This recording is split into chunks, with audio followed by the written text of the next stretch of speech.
একাধারে তিনি গীতিকবি ও অভিনেতা। তিনি নিজের মতো থাকতে পছন্দ করেন। নিজের রাজ্যেই তিনি যেন রাজা। নিজের মতো বলেন, লেখেন, নিজের মতো চলেন। তার নিজস্ব একটি ভাষা আছে যা অন্য সবার থেকে সম্পূর্ণ আলাদা। বলছি মার্জুক রাসেলের কথা।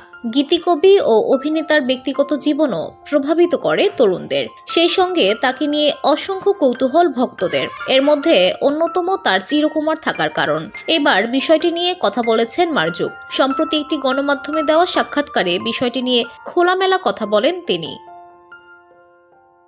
শুনেছি জেরিন নামের এক তরুণীর সঙ্গে আপনার প্রেম ছিল। এরপর তিনি বিয়ে করে সংসারী হলেও আপনি হননি। এই প্রেমে কি আপনাকে সংসার বিভাগী করেছে? আপনার কি সংসারী হতে ইচ্ছে করে না? সংবাদ মাধ্যমের এমন প্রশ্নের জবাবে বরাবরের মতোই স্বভাবসুলভ ভঙ্গিতে মার্জুক বলেন, ওইটা একতরফা ছিল, আমার তরফে ওয়ান সাইডেড।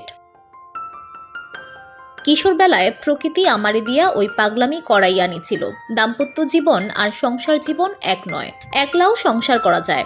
কাজকর্মে দূরে একলা থাকলেও আমি সংসার বিভাগী নই। নানু, মা, বোন, ভাইদের নিয়েই আমার সংসার। দাম্পত্যে জড়াইতে প্রথম চেষ্টা করেছি 1996 সালেই। ম্যাচ হয় নাই। ম্যাচ না করলে সামাজিক আইন মাইনা জোর কইরা ম্যাচ করাইয়া আজীবন বা বিচ্ছেদের পূর্বাপর ক্যাচ ক্যাচ ঘ্যাচ ঘ্যাচ কইরা যাওয়ায় আমি আগ্রহী নই। ইংরেজি ম্যাচ মেকিং শব্দবন্ধনটা এই ক্ষেত্রে স্মরণীয়। ম্যাচ করে না। সম্প্রতি মুক্তি পেয়েছে রাজনৈতিক স্যাটার ভিত্তিক চলচ্চিত্র 840। এতে অভিনয় করেছেন মার্জুক রাসেল। এটি পরিচালনা করেছেন Mostofa Sarwar Farooki. VOD Bangla news desk.